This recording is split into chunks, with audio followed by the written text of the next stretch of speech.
वक्त है bull versus bear का, आपके फेवरेट सेगमेंट का। और आज बुल वर्सेस बेयर होगा टाटा मोटर्स पैसेंजर व्हीकल पर, और बेयर बनी है नुपुर और बुल है आशीष। आज तो फोकस में भी है, जेलर प्रोडक्शन रुका और स्टॉक पर डेंट है, तो तर्क शुरू करते हैं। आज आशीष बहुत बोल्ड व्यू ले रहे हैं। आज आशीष के साथ सिंपैथी है मेरी वैसे बुल वर्सेस बेयर टीएमपीबी पर। जी हाँ, बिल्कुल बिल्कुल सर, आशीष के साथ सबकी सिंपतियाँ है, लेकिन फिर भी खबरों का सिलसिला नेगेटिव स्टॉक के लिए बना हुआ ही रहता है। आज सुबह जो खबर आई जेएलआर की, वो भी नेगेटिव थी, और पिछले साल भी जेएलआर का प्रोडक्शन इम्पैक्ट हुआ था साइबर अटैक की वजह से। तो लगातार स्टॉक के लिए ना नेगेटिव खबरें बरकरार ही है आशीष। लेकिन उससे पहले कॉम्पिटिशन की बात करते हैं। हमारे बाजार में भी देखें तो बड़े बड़े दिग्गज, चाहे वो M&M हो, मारुति हो, या MG हो, या फिर BYD, सब अपने ईवी पाइपलाइन को लेकर, लॉन्च को लेकर काफ़ी मोटिवेटेड है और काफ़ी स्ट्रॉन्ग पाइपलाइन है प्रोडक्ट की यहाँ से। और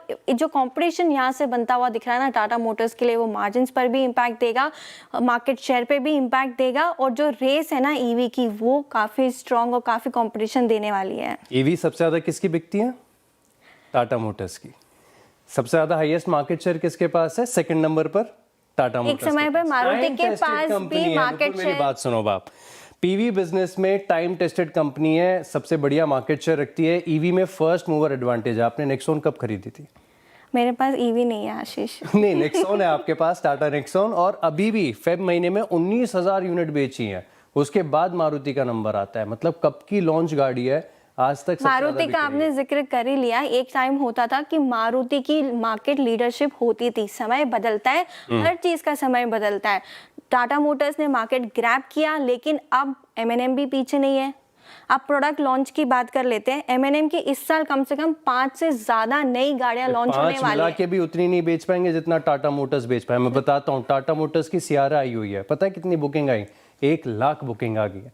19,000 यूनिट फेब के महीने में टाटा नेक्सॉन की अभी भी बिकी हैं। सबसे ज्यादा पैसेंजर व्हीकल बिकने वाली गाड़ी है, और इनकी लॉन्च पाइपलाइन आप देखें ना, तो ये तो बहुत ही बढ़िया है। अच्छा, जो जीएसटी लॉन्च पाइपलाइन में सिर्फ वही पुराने मॉडल से रीलॉन्च होने वाले BYD की जो नई लॉन्च है ना, उसकी प्राइसिंग जो है ना, वो आप देखिए, और उसका जो मॉडल है ना, वो काफी लोगों को पसंद भी आ रहा था। सबसे बड़ा कंसर्न तो वही है। और नेगेटिव खबरों की बात मैं इसलिए कर रही हूँ क्योंकि जेएलआर ने फिलहाल 2 हफ्तों के लिए प्रोडक्शन रोका है।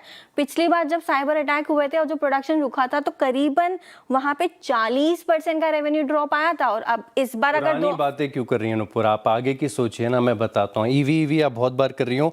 44% का ईवी में मार्केट शेयर होल्ड करते हैं भारत में, और जो कि पिछले क्वार्टर के मुकाबले बड़ा है।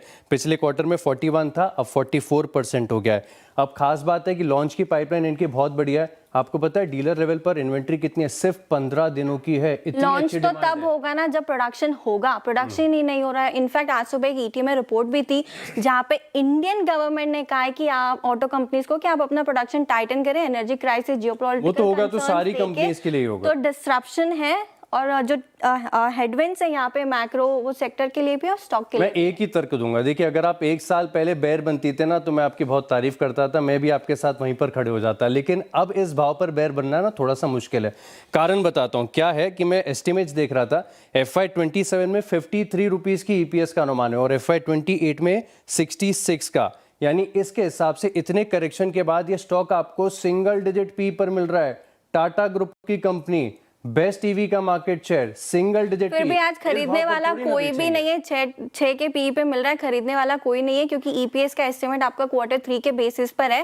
प्रोडक्शन रुका हुआ है, जियोपॉलिटिकल कंसर्न है, ऑटोमेटिकली अर्निंग्स डाउनग्रेड होगी और इम्पैक्ट EPS पर दिखेगा। मुझे तो लग रहा है वैल्यूएशन बड़े आकर्षक है, लॉन्च पाइपलाइन बहुत अच्छी है, और इसी के साथ ओके, तो तर्क काफ़ी मजबूत दिए हैं। आशीष ने सिंपैथी बता रहे थे सर आप, लेकिन काफ़ी तर्क अच्छे थे आशीष के। लेकिन नुपुर का कहना सही है, इससे प्रोडक्शन रुका हुआ है, तो अब आपका टेक क्या होगा? अंपायर स्टेक में क्या कहेंगे आप? मेरी सिंपैथी आशीष के साथ इसीलिए थी क्योंकि आज तो मैं नुपुर के साथ जाऊंगा, इसमें कोई मतलब शक नहीं है मुझे।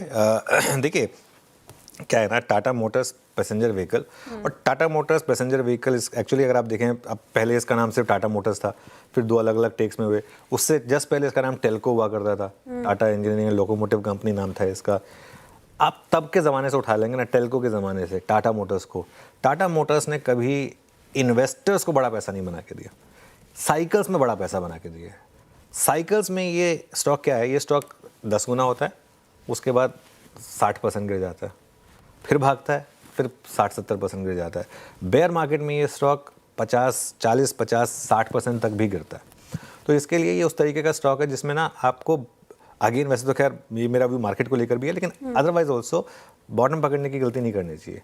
जब इसमें तेज़ी का दौर आएगा ना, तब जम के तेज़ी करेंगे। अभी तो यहाँ पर बड़ा पैसा जो है ना वो बेच के बन रहा है, और ये मेरे ख्याल से कुछ समय के लिए शायद यही रहेगा। और कोर पोर्टफोलियो का हिस्सा ये कभी भी नहीं रहा है। जैसे मारुति है, वो आपका कोर पोर्टफोलियो का हिस्सा बन सकता है। M&M है, वो आपका कोर पोर्टफोलियो का हिस्सा बन सकता है ऑटोज़ में। TVS मोटर है, अशोक लेलैंड है, आयशर मोटर्स हैं, ये आपके कोर पोर्टफोलियो के स्टॉक्स हो सकते हैं। टाटा मोटर्स जब आउट परफॉर्म करेगा, इन सबको बुरी तरीके से आउट परफॉर्म करेगा, और जब अंडर परफॉर्म करेगा तो इसी तरीके से अंडर परफॉर्म करेगा जैसा कि ये कर रहा है। तो ये उस तरीके का स्टॉक है। खैर ये सही चार्ट नहीं है, क्योंकि ये बीच में डिवीजन हुआ था टाटा मोटर्स और टाटा CV और PV का, तो इसके लिए हम इसका 5 साल का चार्ट दिखा नहीं पाएंगे, दिक्कत ये होगी। लेकिन अभी थोड़ा सा मुझे लग रहा है कि थोड़ा बेयरिश पेस की मैं समय। चलिए, शुक्रिया नूपुर और आशीष, आप दोनों का इस शानदार डिबेट के लिए। एक और डिबेट